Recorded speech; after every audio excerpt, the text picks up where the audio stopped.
나는 성서의 땅을 가다. 시청자 여러분 안녕하십니까? 윤석전 목사입니다. 오늘 또 제 옆에는 하나님께서 역사하신 지리적 현장, 그리고 현장에서 어떤 하나님의 역사가 일어났는가를 자세히 설명해 주실 홍순화 교수님, 그리고 천상무엘 교수님 나와 계십니다. 두 교수님 기대가 되며 나오셔서 감사합니다.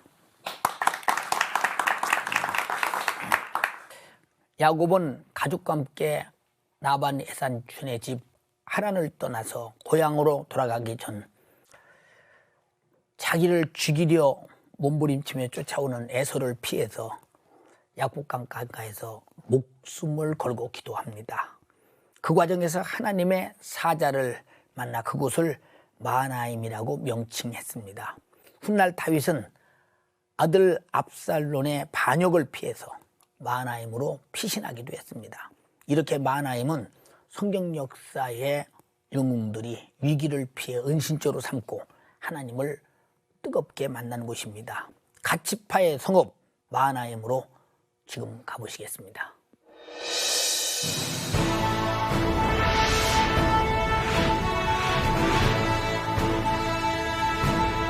요르단 마하나임에서 남쪽으로 가면 야곱의 이야기가 담긴 약복강이 나온다.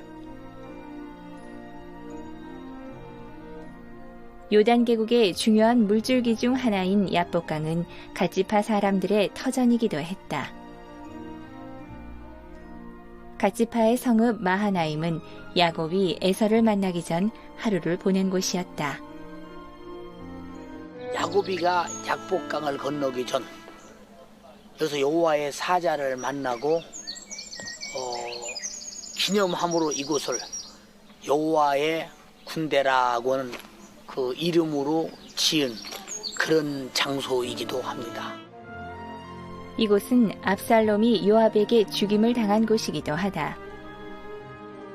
이 상수리나무 숯불에 압살롬이 도망하다가 머리카락이 걸려서 도망을 못하고 요압에게 결국은 최후를 맞이하는 장면을 나타내지 않았나 그런 생각을 해보기도 합니다. 마하나임 상수리 나무는 지금도 여전히 자라고 있다. 지금 여러분은 화면을 통해서 갓지파의 성읍 마하나임을 보셨습니다. 그곳은 어디일까? 어떤 사건이 일어났을까 많이 궁금합니다. 홍 교수님 먼저 마하나임이 어디인지 좀 소개해 주시죠. 네, 그 마하나임이라고 하는 것은 참 그 굉장히 어려운 지역입니다. 중요하면서 지도를 보시면서 한번 좀 전체를 살펴보겠습니다. 그 이스라엘 12지파가 살던 지역의 서쪽에는 지중해가 있습니다. 그리고 대부분 지역이 지금 이스라엘 땅에 있습니다. 그리고 오늘 우리가 보시는 이 갓지파의 성읍이었던 내중에 레이지파에게로 갔지만 마하나임은 지금의 요르단 지역에 있습니다. 그리고 이 가운데 흐르는 이 강이 바로 그 요단강이 되겠습니다. 이 요단강과 약복강이 만나게 되는데 이 마하나임으로 추정되는 곳들이 여러 개가 있습니다. 대부분 이 마하나임은 약복강 옆에 있다고 보는 것이 거의 정확하고요. 그중에서 역시 학자들이 마하나임으로 추정하는 최고의 좋은 장사가 있습니다. 조금 발음이 좀 깁니다. 텔 엣 다합 엘 가르비에 알아봅니다. 이렇게 생각하시면 돼요. 그 다합이라고 하는 말이 황금이란 뜻이고요. 가르비에라는 뜻은 아랍어로 서쪽입니다. 그러니까 서쪽에 있는 텔인데 그 황금 언덕의 서쪽이다. 그러면 왜 그러냐면요. 그곳에 가면 비슷하게 생겨가지고 혼동시키는 두 개의 텔이 나란히 있습니다. 그래서 학자들마다 다르지만 제가 제일 좋아하는 곳입니다. 한쪽 언덕, 이 서쪽 언덕은 마하나임으로 보고 반대편 요단 계곡으로 분리된 그 다른 언덕은 그 분이엘로 보는 그러한 추정을 저는 제일 제가 좋아합니다. 그곳에서 이렇게 야곱의 그 여정을 쭉 살펴보면 은혜가 있습니다. 이곳은 그 해발 100m 정도입니다. 가보면 놀라는 게 이거 해발 100m 지고 너무 얕지 않은가 그랬는데 중요한 건 해저에 있는 바다보다 낮은 곳에 있는 요단 계곡에서 올라가면 그 위치상으로 보면 분명히 높은 것 같은데 이 고도계로 보면 굉장히 낮습니다. 어쨌건 유적들을 보면 대단합니다. 그래서 그 마하나임이라고 볼 수 있는 충분한 고고학적인 자료들이 남아 있는 곳입니다. 우리 홍 교수님 그저 그 마하나임에 대한 장소의 설명이 믿어집니다. 예, 그러면 이곳의 지명을 마하나임이라고 일컫는 이유가 뭘까요? 예, 그 마하나임이라고 하는 말은 이제 야곱이 하나님의 천사들을 만났는데 숫자들이 많았던 것 같습니다. 그래서 그 진영 또는 두 진영 그런 뜻입니다. 그러니까 그 천사들을 만난 그 광경을 생각하면서 진영이라고 하는 뜻으로 그 이름을 지었습니다. 그러니까 그 모습이 지명이 된 거죠. 천 교수님 이렇게 마하나임이라고 하는 이름을 이렇게 지키기까지 성경 속에 어떤 일들이 났는지 좀 설명해 주시겠어요? 예, 이 마하나임에 관해서 약 3가지 정도의 큰 사건을 성경에서 찾아볼 수가 있습니다. 예. 아까 말씀하신 대로 야곱이 약곡강을 건너기 전에 이곳에 머물렀었고, 두 번째로는 이 사울이 죽은 후에 군 사령관이었던 아브넬이 사울의 아들 이스보셋을 왕으로 세우고 이곳에다가 왕궁을 세우고 수도로 삼았습니다. 그 다음에 이곳은 요새이기 때문에 다윗이 압살롬의 난을 피해서 이곳에 머물렀습니다. 참 다윗은 여러 가지로 보면 참 하나님의 사람으로서 어려움을 많이 당하고 있었다는 걸 느끼면서 동시에 그의 아들 압살롬의 반란, 역시 다윗은 이 반란이 끊어지지 않는 어려움 속에 살고 있구나 싶은데 이렇게 마하나임의 압살롬의 반란을 통해서 이게 피신하게 된 이런 일이 왜 그렇게까지 일어났어야 될까요? 네, 그 이 압살롬의 사건을 보면은 참 저는 그렇습니다. 인간이 가장 사악해질 수 있는 게 권력에 대한 의지와 그 욕심이다라고 하는 것을 성경이 분명히 보여주고 있습니다. 다윗은 안타깝게도 여러 가지 이유로 아들들이 많았습니다. 그러다 보니까 그 형제들 간에 그 불미스러운 사건이 일어났는데 이 분노를 품은 압살롬이 자기 형제인 맏아들인 암논을 죽이지 않습니까? 바알 하술에서. 그리고 그것 때문에 분노해가지고 그 아버지를 피해서 그술 지방으로 도망을 갔습니다. 그런데 요압이 그 다윗의 마음을 누그러뜨려 가지고 이 압살롬이 다시 오게 했는데 이 압살롬은 자숙하지 않고 오히려 그 반감을 품었습니다. 그 이유 중에 하나가 자기가 아버지를 이어서 다음 왕이 된다고 하는 확신이 없었기 때문에 그는 요즘 말로 구테타를 계획한 겁니다. 그래가지고 어느 날 갑자기 구테타를 일으켰는데 안타깝게도 가장 신임하던 아히도멜이라고 하는 다윗의 신복과 모든 사람들을 끌어들여서 갑자기 반란을 일으킵니다.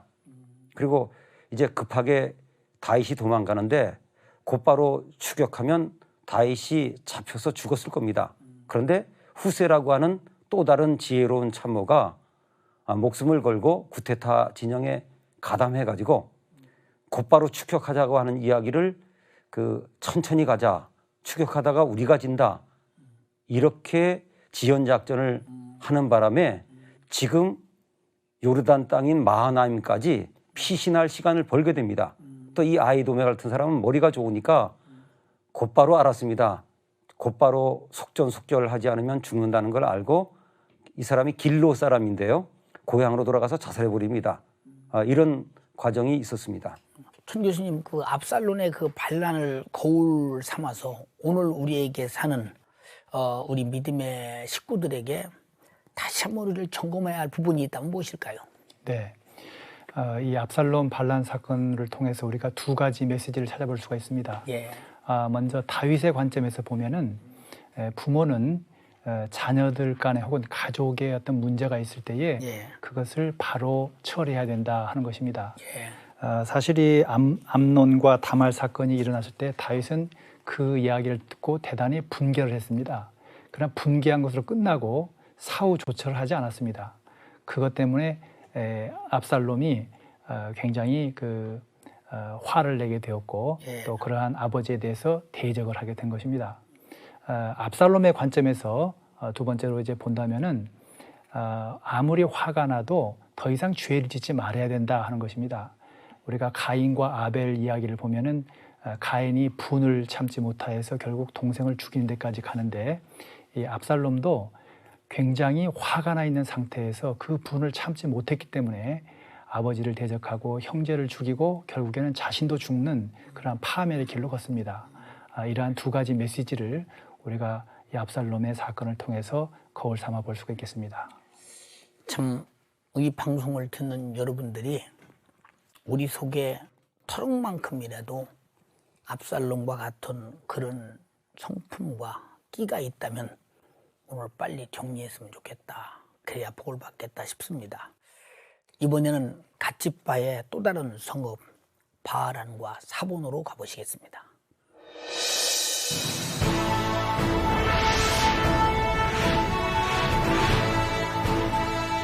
모압 평지를 달리면 요단강 계곡 부근에 있는 벳하란을 볼 수 있다. 높은 곳에 있는 집이라는 뜻을 가지고 있는 벳하란은 모세가 갓지파에게 분배한 성읍이다. 갓지파는 가나안 정복 전쟁을 하기 전 이곳에 요새를 지었는데 현재는 현대식 건물이 자리 잡고 있다. 그 부근에는 갓지파의 또 다른 성읍 사본이 있다.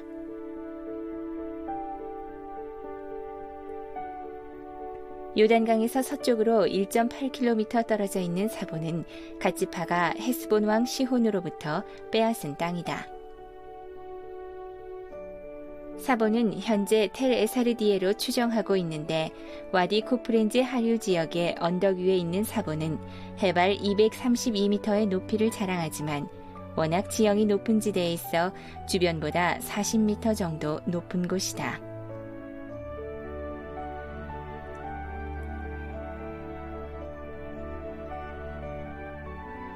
이 부분엔 전쟁 때 자신들을 부르지 않았다고 또 다른 전투를 일으킨 에브라임 자손들과 사사입다가 싸운 장소도 있다.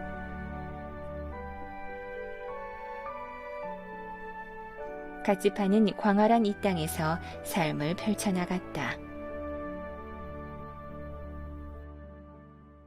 여러분은 지금 화면을 통해서 벳하란과 그리고 사본을 보셨습니다. 또 그곳에서는 어떤 일들이 있을까 궁금합니다. 홍 교수님, 먼저 그 갓지파의 성읍 벳하란은 어떤 곳인지 또 지도를 통해서 또 설명해 주시면 시청자들이 많은 이해가 되리라고 생각됩니다. 예, 그 벳하란은 그 이스라엘 민족이 이제 요단강을 건너가서 공격하기 전에 자기 가족들을 그 보호하기 위해서 그 성읍을 만들어 놓고 떠난 곳입니다. 그러니까 당연히 이제 모압 평지에 있었다고 보는 것이 정확합니다. 지도를 보시면서 설명을 드리겠습니다. 지도에 정확하게 표시는 되어 있지 않지만 지금 여기가 사해라고 하는 염해고요. 요단강이 이렇게 올라가고 있습니다. 그리고 이스라엘 민족이 요리고를 건너가기 전에 머물렀던 이 지역이 바로 모압 평지가 되겠습니다. 이곳에 가면 굉장히 텔들이 많고 성읍들이 많습니다.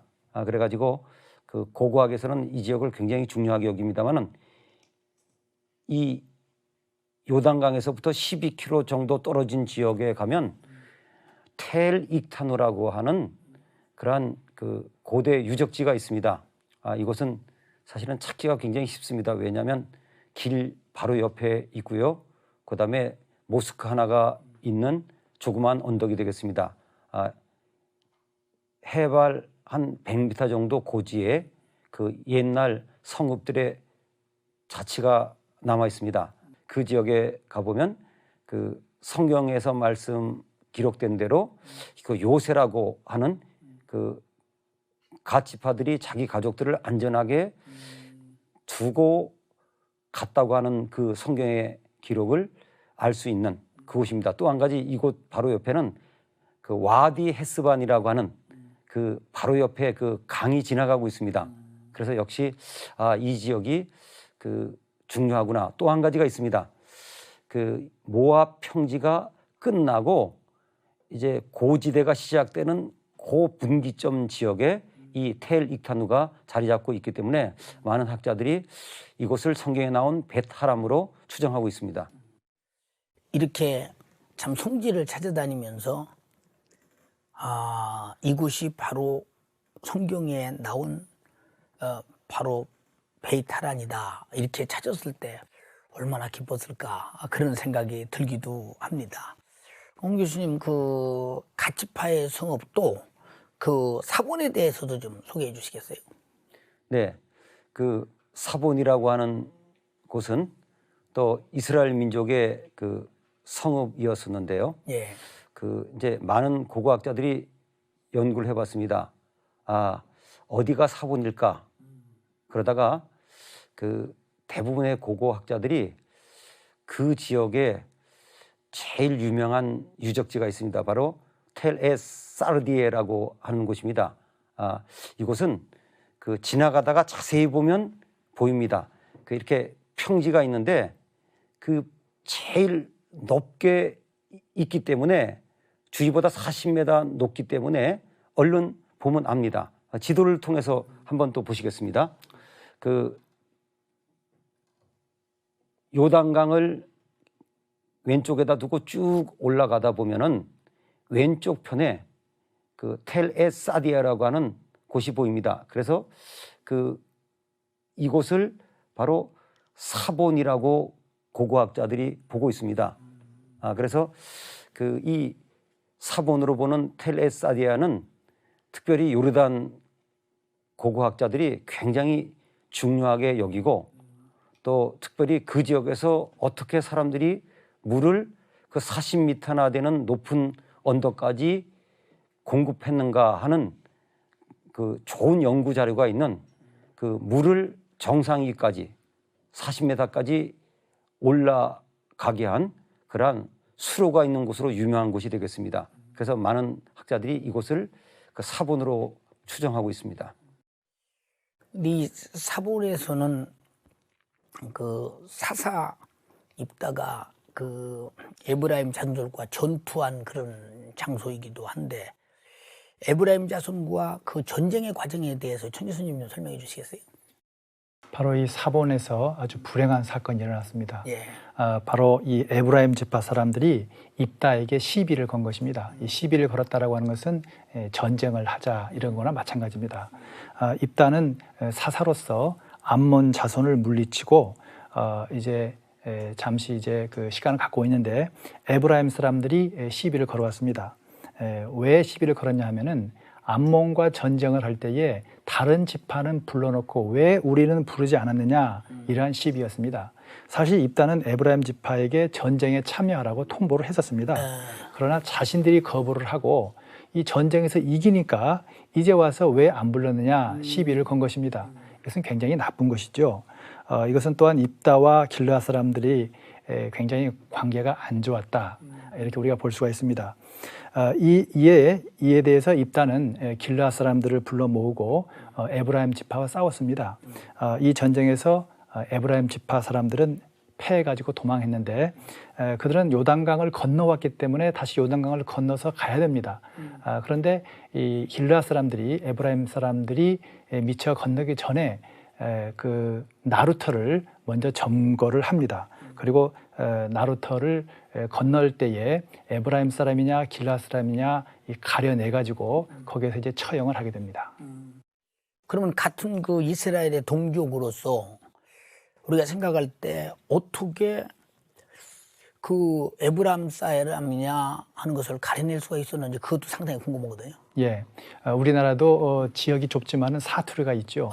마찬가지로 에브라임 사람들의 사투리가 있었습니다. 예. 히브리어에 보면은 이 쉬 발음과 스 발음 이 발음을 할 적에 차이가 조금 지역에 따라서 납니다. 그래서 에브라임 사람들한테 쉬볼렛을 발음하게 했는데 이 에브라임 사람들은 쉬 발음을 못하기 때문에 시볼렛이라고 발음합니다. 그래서 이러한 사투리를 가지고 그들을 구별해냈습니다. 청 교수님, 참 우리가 12지파의 성읍들이면 성경에 한 번만 나온 장소라고 할지라도 놓치지 않고 찾고 살펴보고 그곳에 일어난 사건을 자세히 조명하고 있습니다. 이런 과정이 오늘 우리에게 사는 성도들에게 주는 의미가 있다면 무엇일까요? 네, 고대 이스라엘이 12지파가 하나로 뭉쳐서 살았다라고 하는 것은 각기 다른 문화와 아까 말씀드린 사투리 또 각기 다른 풍습 이런 것이 있지만은 그것을 다 극복하고 하나의 나라를 이루어서 살았다는 말입니다. 우리나라도 여러 가지 지역이 있고 서로 사투리가 있고 문화가 다르지만은 하나의 국가를 이루면서 사는 것과 마찬가지입니다.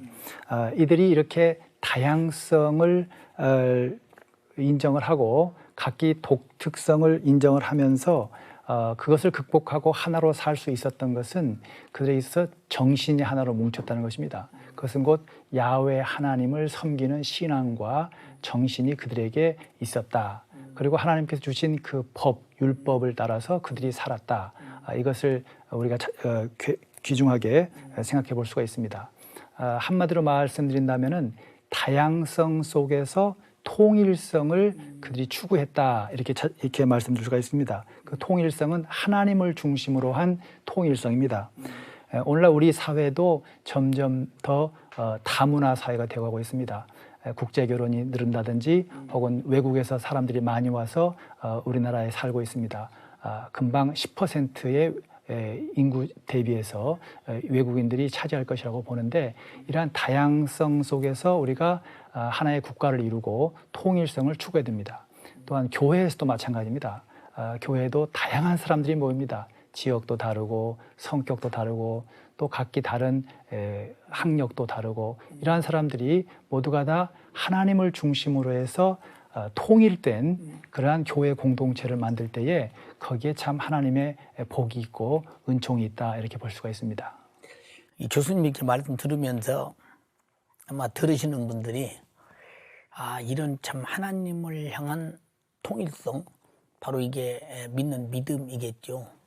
각자가 내 나름대로가 아니라 하나님이 원하시는 분량의 믿음에 이르려는 그런 통일성을 참 갖는다면 얼마나 좋을까 생각하면서 다시 한번 우리 민족에게도 우리 한민족의 통일성, 국가관 그리고 기독교의 신앙관 이런 것들이 하나의 좋은 통일성을 가지면 참 우리 기독교를 중심으로 나라가 든든해지겠다 하는 생각이 들면서 하나님이 우리나라의 배경과 힘이 되어준다면 누가 우리를 대적하리요?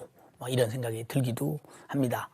오늘 교수님들 말씀 이렇게 들으면서 참 우리가 그 지역에서 일어난 사건, 그 사건을 조명하는 또 여러 가지 은혜의 말씀 참 너무 은혜스럽고 감격스러웠습니다.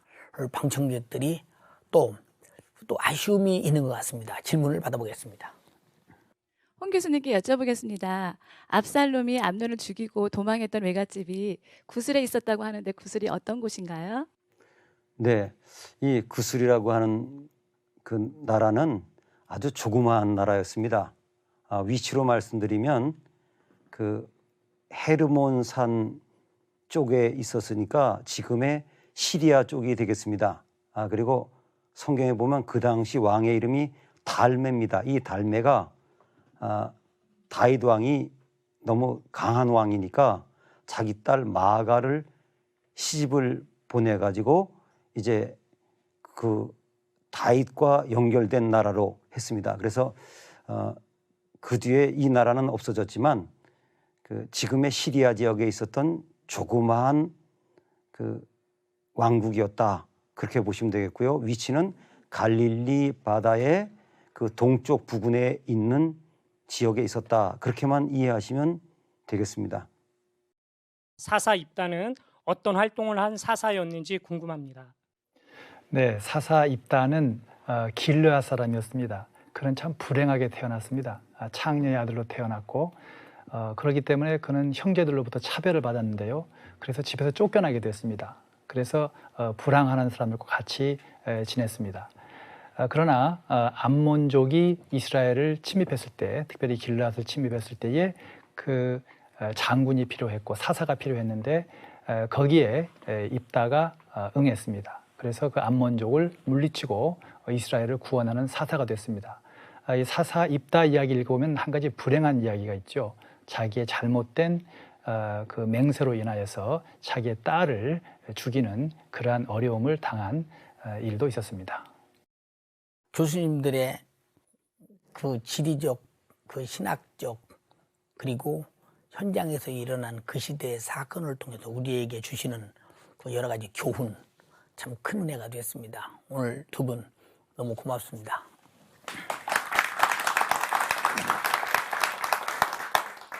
하나님의 사람 다윗은 바로 그 사울의 아들 이스보셋이 도전할지라도, 바로 자기 혈통인 아들이 도전할지라도 하나님의 사람은 언제나 보호된다는 것입니다.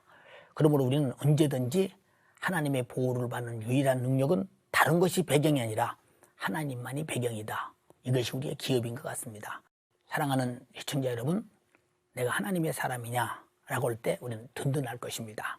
가장 중요한 것은 하나님의 사람이냐는 것은 나 홀로 내가 하나님의 사람이다가 아니라 하나님이 너는 내 사람이다 해야 합니다.